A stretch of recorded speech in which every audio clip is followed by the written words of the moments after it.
선한 결과를 믿으라. 우리 인생에게 마땅히 해야 할 선한 일들이 있습니다. 학생들에게 선한 일 무엇을 떠올릴 수 있을까요? 공부. 선생에게는 가르침이겠죠. 공무원에게는 당면한 일 가운데 공무 수행일 것입니다. 운동선수에게는 연습일 것입니다. 정치인에게 있어서는 중대한 정치 활동일 것입니다. 시험 날짜를 받았으면 그 순간부터 공부를 시작해야 합니다. 경기 날짜를 받았으면 그 순간부터 연습을 시작해야 합니다. 그러나 수많은 인생이 해야 할 일을 제때 시작하지 않습니다. 아이나 노인이나 구별 없이 그런 일은 비일비재합니다. 그것은 어떤 면에서 인류의 뿌리 깊은 고질병이요 비극이라고 할 수 있습니다. 작심삼일이라는 말이 있습니다. 수많은 사람들이 무슨 일을 하려고 결심을 합니다. 그러나 수많은 사람들이 결심하고 일을 하다가 맙니다. 실은 일을 피하기 위해, 미루기 위해 온갖 창의적인 구실과 핑계를 댑니다. 이렇게 만성적인 미루기 습관을 가진 사람은 생각보다 많습니다. 그런 미루기 때문에 심각한 문제를 겪는 사람은 지구상에 수억 명이 넘습니다. 해야 할 일을 뒤로 미루고 먼저 쉬는 사람이 많습니다. 그러나 일을 마무리하지 아니하고 먼저 쉬니까 쉬는 게 아닙니다. 먼저 해야 할 일을 할 때 비로소 참 쉼이 있습니다. 사람은 일을 미루는 많은 요인들이 있는데 불안감도 미루는 요인 중에 하나입니다. 또 결정적으로 완벽주의도 미루는 요인 중 하나입니다. 꼭 일을 성공적으로 끝내야 되겠다라고 생각하는 사람이 의외로 일을 많이 미룹니다. 완벽해야 되니까 하면서 시작을 못합니다. 미룰 뿐 아니라 일을 미완성으로 끝나게 만들어 버리죠. 이처럼 완벽주의도 일을 미룬다. 그런데 심각한 문제가 있습니다. 그것이 무엇입니까? 미룬 일들은 결코 사라지지 않는다는 사실입니다. 미뤘으면 그 일이 없어졌으면 좋겠는데 끝까지 버티고 생존하는 것처럼 그 일들은 소멸되지가 않습니다. 따라서 일을 미루고 괴로워하는 감정은 그대로 남는다는 것입니다. 그렇다면 이 괴로워하는 감정은 언제 사라지게 될까요? 해야 할 일을 끝냈을 때 사라지게 됩니까? 물론 그것이 근본적으로는 맞는 말입니다. 그러나 일을 끝내는 것은 나중 문제입니다. 작은 일이든 방대한 일이든 처음 시작이 중요합니다. 그것이 괴로운 감정을 날려버릴 수 있는 가장 중요한 행동입니다. 놀랍게도 우리 인생은 일단 무엇인가 해야 할 일을 시작할 때 괴로워하는 감정도 사라집니다. 시작이 반이라고 했습니다. 그래서 일단 시작하기만 하면 절반 이상의 성공을 거둔 것입니다. 일단 시작하면 어떻게 하든 탄력이 붙습니다. 그 동력으로 일의 결과까지 보게 되는 것입니다. 지난주 새벽에 위대한 화가 렘브란트 이야기를 잠깐 했습니다. 그가 엠마오로 가는 예수님과 제자들이라고 하는 유명한 그림을 그렸죠. 그 외에 유명한 그림은 아주 많습니다. 사람들이 그에게 질문합니다. 어떻게 이렇게 위대한 작품을 만들 수 있었습니까? 그 비결이 무엇입니까? 그랬더니 렘브란트는 이렇게 말했습니다. 그 비결은 다름이 아니라 일단 무조건 붓을 화폭에 대기 시작하는 것입니다. 하나님은 우리가 시작했으면 하고 원하는 것이 있습니다. 우리가 시작하기를 원하는 것이 하나님에게 있다. 불신자들이 교회 다니기 시작하는 것, 우리 하나님이 원하시는 것입니다. 주일 예배를 드리기 시작하는 것입니다. 교회 다닐 때 구원 얻을 믿음이 생기고 믿음이 성장하기 때문입니다. 그래서 일단 교회 다니기 시작하는 게 중요한 겁니다. 죄인이 죄를 끊고 회개하고 거룩한 삶을 살기 시작하는 것입니다. 믿음이 약한 자들에게 있어서 그들이 기도하고 성경 읽고 예배 생활을 더 잘하는 것입니다. 주일 예배 드리던 사람이 주일 예배만 드리던 사람이 저녁 예배 시작하는 것, 새벽 예배 시작하는 것입니다. 전도 안 하던 사람이 전도하는 것입니다. 교회만 왔다 갔다 하던 사람이 헌신하고 봉사하고 모임에 참여하기 시작하는 것입니다. 즉 성가대도 하고 교사도 하고 주방 일도 돕기 시작하는 것입니다. 물질 헌신을 전혀 안 하던 사람이 물질 헌신을 시작하는 것입니다. 직책이 없던 사람이 임원도 하고 속장 선교회장도 하기 시작하는 것입니다. 선교에 관심 없던 사람이 선교를 돕기 시작하는 것입니다. 교회 건축에 관심 없던 사람이 건축을 위한 기도 모임에 동참하기 시작하는 것입니다. 바로 이러한 것들을 본문이 무엇이라고 표현하고 있습니까? 바로 착한 일이라고 표현하고 있습니다. 우리 신앙인에게 있어서 마땅히 해야 할 선한 일들입니다. 본문은 선한 일을 시작하신 하나님에 관한 말씀입니다. 바울은 빌립보 교인들에게 이렇게 말합니다. 내가 당신들을 생각할 때마다 나의 하나님께 감사한다. 그리고 하나님께 간구할 때마다 당신들을 위해 기쁨으로 항상 간구한다. 그 이유는 당신들이 첫날부터 지금까지 복음을 위한 일에 참여하고 있기 때문이다. 그러면서 본문에서 바울은 말씀합니다. 당신들 안에서 착한 일을 시작하신 분이 계시다. 그분이 바로 예수 그리스도다. 그 예수님 재림의 날까지 예수님이 시작한 일을 이루실 줄을 우리는 확신한다. 그 일을 하나님께서 빌립보 교회 안에서 시작하셨다는 것입니다. 그리고 그 일을 예수님이 재림하실 때까지 계속하신다는 것입니다. 다시 말해 하나님이 시작하신 일을 하나님이 멈추지 아니하시고 계속하시고 미루지 아니하시고 완성하신다는 것입니다. 그리고 중요한 것은 그 일을 역사를 하나님이 완성하실 때까지 함께 완성하신다는 것입니다. 여기서 착한 일이란 하나님의 구원 사역입니다. 다시 말해 구원 생명 없는 자들에게 구원 생명 주시는 사역입니다. 믿음 없는 신자들을 믿음 있는 신자로 만드는 사역, 헌신 없는 신자들을 헌신하는 신자들로 만드는 사역입니다. 사명의식 없는 신자들에게 사명 주시는 사역입니다. 또 거룩한 하나님의 목표를 빌립보 교회에 주신 사역입니다. 시작은 미약하였으나 성령으로 충만한 교회로 만드시는 사역입니다. 특히 빌립보 교회를 통하여 하나님 나라를 넓히는 사역입니다. 이방의 교회들을 세우는 일, 다시 말해서 복음 전파입니다.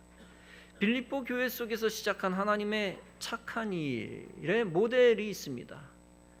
구약에도 있고 신약에도 있습니다. 선한 하나님의 착한 일, 선한 일, 구원 사역, 그 구원 사역의 모델들이 구약에도 있고 신약에도 있다. 성경에 이미 나타나 있습니다. 다름 아니라 구약에서는 이스라엘을 해방시킨 사건입니다. 선지자를 보내셔서 이스라엘 백성들을 일깨우고 이스라엘 백성들을 움직이신 사건입니다. 무너진 예루살렘 성전을 재건하시고 세우신 사건입니다. 선민 이스라엘에게 힘을 주셔서 우상 숭배 세력을 이기게 하신 사건입니다. 신약에서는 다름 아니라 메시아를 이 땅에 보내신 사건입니다. 아기 예수님을 베들레헴에 먼저 보내셨습니다. 예수님을 통하여 십자가와 부활의 기적을 인류에게 보이신 사건입니다. 그리고 예수 부활 승천 이후에 성령님을 보내신 사건입니다. 부활하신 예수님을 만난 사도들, 그 사도들을 통하여 복음을 전파한 사건입니다. 바로 그렇게 구원 사역을 시작하신 하나님입니다. 바로 그 하나님이 빌립보 교회 안에서 다시 역사하시기 시작하셨다는 것입니다. 그리고 놀라운 것은 단순히 시작하고 끝난 것이 아니라는 것입니다. 빌립보 교회 안에서 시작한 것을 예수 재림의 날까지 성취하신다는 것입니다. 여기서 굉장히 중요한 것이 있습니다. 하나님이 시작하신 것은 인간의 선한 의지와 다르다. 인간의 선한 의지는 가다가 끝나버리는 경우가 얼마나 많은지 모릅니다. 불완전합니다. 반면에 하나님의 구원 사역이라는 선한 일은 멈추지 않는다는 것입니다. 다시 말해서 시간과 공간 속에서 승리의 승리를 거듭하며 최후 승리를 거둔다는 것입니다. 그렇다고 해서 항상 화려하게 이기는 사건만 계속된다는 뜻은 아닙니다. 승리한 후에 또 지는 순간도 있습니다. 질 수도 있습니다. 그러나 지는 것 같아도 하나님의 구원 사역은 다시 이긴다는 것입니다. 빛 가운데로 즐겁게 가다가도 사망의 음침한 골짜기를 지날 수도 있습니다. 그러나 아무리 사망의 음침한 골짜기로 지나도 멸망당하지 않는다는 것입니다. 선하신 목자 되신 하나님이 하나님의 백성들을 다시 빛 가운데로 이끄신다는 것입니다. 더 나아가 소생할 힘을 주시기 위해 맑은 신의 푸른 초장으로 인도하신다는 것입니다. 기도응답이 신나게 잘 될 때가 있습니다. 분명히 그런 경험들을 다 하셨을 겁니다. 신나게 기도응답들이 연속적으로 잘 됩니다. 그러다가도 어느 순간에 기도응답이 안 되는 것처럼 보일 때도 있습니다. 이를테면 주여 이 순간에 이기게 하옵소서라고 기도를 합니다.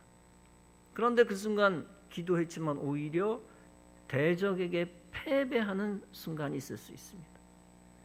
그때 기도하는 하나님의 백성이 느끼는 것이 있습니다. 그것은 다름 아니라 하나님이 침묵하시는 것 같은 느낌입니다.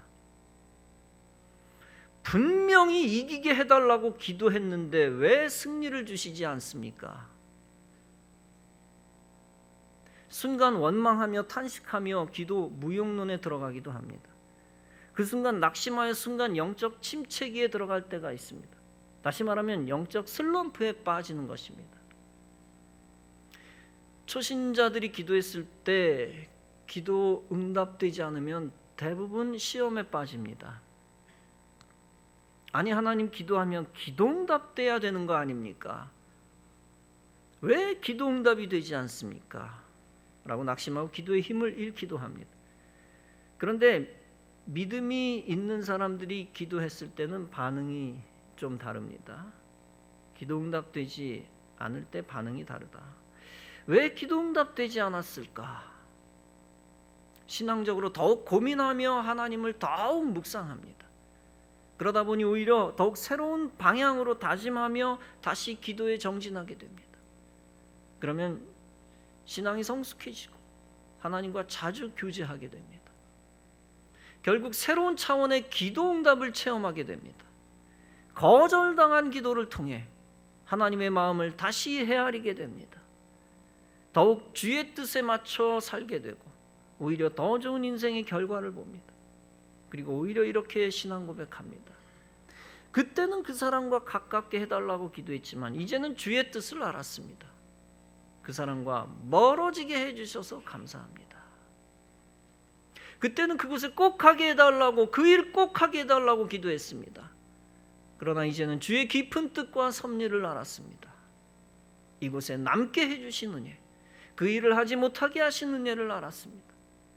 지금 이곳에서 주님이 원하시는 일을 하게 해주셔서 감사합니다. 오히려 믿음이 성장하고 위대한 신앙 고백을 하게 됩니다. 그것은 더 고차원적인 기도 응답인 것입니다. 성도의 나중은 반드시 선하다, 성도의 결과는 반드시 선하다라는 것을 믿는 믿음이 참된 믿음인 것입니다. 사도 바울은 육체의 가시를 제거해달라고 기도했습니다. 바울은 이것을 위해 3번 기도했다고 했습니다. 히브리인들의 표현으로 3번이라는 것은 완전하게 모자람이 없이 기도했다는 뜻입니다. 실제 어떤 큰 계기 속에서 3번일 수도 있고 영적 차원의 의미일 수도 있습니다. 예수께서 겟세마네 동산에서 십자가를 앞두고 3번 기도했다고 했습니다. 그것은 충분히 완전히 기도했다는 얘기입니다. 대충 어쩌다 생각나면 한두 번 기도한 게 아닙니다. 최선을 다해서 정말 그 기도 응답을 위해 간절하게 기도했다는 말입니다. 그런데 그런 바울의 기도는 기도한 대로 응답받지 못했습니다. 육체의 가시에 대한 하나님의 생각을 밝혀주셨습니다. 그 가시를 왜 하나님께서 그대로 내버려 두셨는지 알려주셨습니다. 하나님의 능력이 약한 데서 온전하여짐이라. 즉 더 깊은 하나님의 마음입니다. 바울이 받은 기도 응답은 하나님의 말씀 자체였습니다. 인간적 응답 대신에 말씀을 주신 것입니다. 말씀은 하나님의 마음이고 하나님의 생각이고 하나님 자체입니다. 그러므로 기도의 축복은 내 소원 성취가 아니라 하나님의 소원 성취입니다. 내 소원 성취는 나를 오히려 사망과 저주의 길로 가게 합니다. 반대로 하나님의 소원 성취는 나를 오히려 생명과 축복의 길로 가게 합니다. 하나님은 바울에게 치유보다 더 큰 선물을 주셨습니다. 큰 생존의 축복과 기적, 그리고 하나님이 가장 가깝게 하는 축복, 하시는 축복. 하나님이 그를 제 최고의 사람으로 여기는 축복, 생존의 축복과 기적을 주셨습니다. 사두개인들이 바울과 사도들을 감옥에 가둡니다. 그러나 주의 사자가 밤에 옥문을 열고 꺼냅니다. 사두개인들이 그들을 죽이기 위해 잡아 다시 공의회에 세웁니다. 그러나 하나님이 바울을 살리시려고 가말리엘의 마음을 움직이십니다. 결국 가말리엘이 사두개인들을 설득해 매만 때리고 석방합니다. 유대인들이 바울을 죽이려고 성문을 지킵니다. 그러나 하나님 제자들에게 지혜를 주십니다. 제자들이 밤에 사울을 광주리에 담아 성벽에서 달아내립니다. 바울을 죽이기 전에는 먹지도 않겠다, 바울 죽이기 전에는 마시지도 않겠다고 자원하여 나타난 사람들이 있었습니다. 무려 40명이나 되는 일당들이었습니다. 그들이 매복하고 바울이 가까이 오면 살해하려 했습니다. 그때 바울의 생질이 그 사실을 알아차리고 바울에게 알려줍니다. 바울이 백부장을 통하여 그 소식을 또 천부장에게 알립니다. 천부장이 백부장 둘을 불러 명령을 합니다. 가이사랴까지 갈 보병 200명과 기병 70명과 창병 200명을 준비하라. 그리고 바울을 태워 총독 펠릭스에게 무사히 보내라. 그러기 위해 짐승들까지 준비하라. 이 모든 것이 하나님의 섭리였습니다. 하나님은 바울 한 사람을 살리기 위해 정보도 주시고 수많은 병력을 동원하신 것입니다. 바울을 중심으로 사람들을 재편하신 것입니다. 바울이 로마로 압송될 때에도 죽을 고비를 넘겼습니다. 276명이 탄 배에 바울은 죄수의 신분으로 함께 탔습니다. 유라클로라는 광풍을 만났습니다. 그러나 바울이 로마로 가는 것이 하나님의 뜻이었습니다. 하나님의 사자가 이미 바울에게 이렇게 말한 바 있습니다. 바울아, 두려워 말라. 네가 로마의 가이사 앞에 서야 된다. 하나님이 너와 함께하는 자를 다 네게 주셨다. 하나님은 이렇게 바울 한 사람을 살리기 위해 276명까지 지키신 것입니다. 그뿐 아니라 멜리데 섬에서 바울은 독사에 물립니다. 그러나 하나님이 바울을 살리십니다. 그것으로 인해 바울은 추장의 신임을 얻고 바울은 추장의 부친을 치료합니다. 바울은 순교를 각오한 사람입니다. 그래서 바울은 생존케 해주십시오라고 하는 기도를 따로 하지는 않았습니다. 그러나 하나님은 바울을 여러 차례 죽음의 위기에서 건져주셨습니다. 바울이 질병을 치료해달라는 기도를 바울이 응답받지는 못했습니다. 그러나 하나님은 그것과는 비교할 수 없는 더 큰 축복, 생존의 축복들을 주신 것입니다. 하나님은 바울을 위해 모든 권세자들을 동원하시고 바울을 위해 수많은 사람들을 한꺼번에 동원하셨습니다. 하나님이 함께 하시고 편들어 주시는 것, 그것이 최고의 기도 응답인 것입니다. 하나님의 최고의 사랑을 받고 있는 것 자체가 최고의 기도 응답인 것입니다. 그래서 로마서 8장에서 바울은 신앙 고백합니다. 다른 어떤 피조물이라도 우리를 우리 주 그리스도 예수 안에 있는 하나님의 사랑에서 끊을 수 없다. 완벽한 확신을 가지고 있었습니다. 나와 함께 하시는 하나님. 사랑하는 성도 여러분, 우리가 분명히 알아야 할 것이 있습니다. 그것은 우리의 기도가 응답이 안 된 순간도 큰 그림에서 보면 기도 응답이라는 사실입니다. 하나님의 생각과 우리의 생각이 다를 때가 많습니다. 그래서 이사야 55장은 말씀합니다. 여호와의 말씀에 내 생각은 너희 생각과 다르며 내 길은 너희 길과 달라서 하늘이 땅보다 높음 같이 내 길은 너희 길보다 높으며 내 생각은 너희 생각보다 높으니라. 이처럼 우리는 하나님의 높고 깊은 뜻을 항상 신뢰해야 합니다. 그 순간 하나님이 기도응답을 외면하신 것이 아닙니다. 승리의 순간을 다음으로 넘겨주신다는 것입니다. 당장 승리하는 것보다 다음에 승리를 주셔서 더 위대한 일을 하게 하신다는 것입니다. 우리의 패배의 순간조차 승리의 씨앗으로 남겨두시겠다는 것입니다. 오히려 전화위복되게 해주시겠다는 것입니다. 하나님은 하나님이 정한 때에 기도응답해 주셔서 새 힘을 주신다는 것입니다. 다시 말하면 하나님이 승리케 하실 선한 결과를 믿으라는 것입니다. 시작도 선한 하나님께서 하시고 끝맺음도 결과도 선하게 만드신다는 것입니다. 그러므로 우리 성도들은 그 과정의 굴곡을 믿음으로 받아들여야 합니다. 내리막길도 오르막길이다. 무슨 말입니까? 내리막길도 오르막길이다. 그 추락의 길도 올라가 맞이하는 최후 승리를 위한 내리막일 뿐입니다. 어두운 길도 밝은 최종 승리를 위한 과정일 뿐입니다. 베드로전서 4장도 말씀합니다. 사랑하는 자들아, 너희를 시련하려고 오는 불시험을 이상한 일 당하는 것 같이 이상히 여기지 말고 오직 너희가 그리스도의 고난에 참여하는 것으로 즐거워하라. 이는 그의 영광을 주께서 나타내실 때에 너희로 즐거워하고 기뻐하게 하려 함이라. 고린도전서 15장은 말씀합니다. 그러므로 사랑하는 형제들아, 견실하며 흔들리지 말고 항상 주의 일에 더욱 힘쓰는 자들이 되라. 이는 너희 수고가 주 안에서 헛되지 않은 줄 알미라. 헛되지 않은 줄 알미라. 무슨 말씀입니까? 결과가 좋다는 말씀입니다. 하다 때려치지 말란 얘기죠. 주의 일을 더욱 힘쓰는 자들이 되라. 견실하며 흔들리지 말라. 이는 너희 수고가 주 안에서 헛되지 않은 줄 알미라. 예레미야 애가 3장은 말씀합니다. 주께서 인생으로 고생하게 하시는 것이 본심이 아니니라.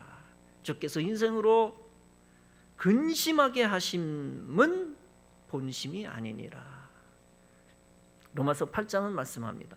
우리가 알거니와 하나님을 사랑하는 자 곧 그 뜻대로 부르심을 입은 자들에게는 모든 것이 합력하여 선을 이루느니라. 모든 것이 합력하여 선을 이룬다는 것이 무슨 뜻입니까?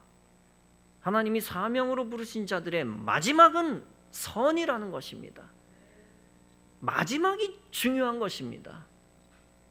사명으로 부름받은 자들이 기도할 때는 반드시 어떤 형태로든 기도 응답이 있다는 것입니다. 특히 그들이 기도할 때 역사가 일어납니다. 그래서 모든 사건들이 다 선한 결과를 위해 협력한다는 것입니다. 기도 응답이 없었던 순간도 더 큰 응답을 위해 기여한다는 것입니다. 고난받는 상황도 더 큰 선한 결과를 위한 발판이 된다는 것입니다. 다시 말하면 모든 사건들이 사명자를 위한 선한 결과로 끝난다는 것입니다. 하나님이 시작하신 일과 마치시는 일이 신비한 섭리 속에서 연결이 된다는 것입니다. 사랑하는 성도 여러분, 선으로 시작된 하나님의 일은 악을 통과해도 선으로 끝납니다. 의로움으로 시작된 하나님의 일은 불의를 경험해도 의로움으로 끝납니다. 확신에 찬 기도로 시작된 하나님의 일은 중간에 기도 응답 안 될 수도 있습니다. 그러나 마지막에는 처음 기도대로 확실한 응답으로 맞춰집니다. 그래서 예레미야 33장은 말씀합니다. 이를 행하시는 여호와, 그것을 만들며 성취하시는 여호와, 그의 이름을 여호와라 하는 이가 이와 같이 이르시도다. 너는 내게 부르짖으라. 내가 네게 응답하겠고 네가 알지 못하는 크고 은밀한 일을 네게 보이리라. 은밀한 일, 비밀한 일이라고 했죠. 영원히 숨기기 위해 비밀로 만드신 것이 아닙니다. 인생이 모르도록 은밀하게 만드신 것이 아닙니다. 결국에는 알려주시기 위한 것, 그것이 비밀한 일입니다. 하나님의 일이 선한 것이었구나. 그 놀라운 비밀을 알려주시겠다는 것입니다. 여러분과 여러분의 가정과 우리 교회와 우리나라의 사명이 있습니다. 바로 교회와 하나님 나라를 성취하고 이 나라 민족을 구원하는 사명입니다. 그 사명을 이루기 위해 우리는 오늘도 기도하고 있습니다. 그 기도가 응답되지 않는 것 같고 더딘 것 같아도 하나님은 반드시 성취하십니다. 하나님의 뜻과 방법으로 하나님의 사람을 사용하여 성취하십니다. 악인이 승승장구하는 것 같아도 하나님은 반드시 악인을 다시 끌어내리십니다. 의인의 기도가 막히는 것 같아도 하나님은 반드시 의인을 다시 살리시고 세우십니다. 하나님이 일하시고 하나님이 성취하신다는 믿음을 잃어버리지 마시기 바랍니다. 또한 하나님의 결과는 반드시 선하다라고 하는 확신을 가지시기 바랍니다. 그 확신 가지고 끝까지 기도하고 헌신하고 믿음으로 행동하시기 바랍니다. 그러면 하나님이 하나님의 계획대로 응답하시고 하나님의 놀라운 일을 성취하실 것입니다. 이러한 믿음으로 믿음의 기도와 믿음의 행동을 일생 계속하며 하나님의 신비의 기적을 체험하는 성도 여러분 다 되어지시기를 주님의 이름으로 축원합니다.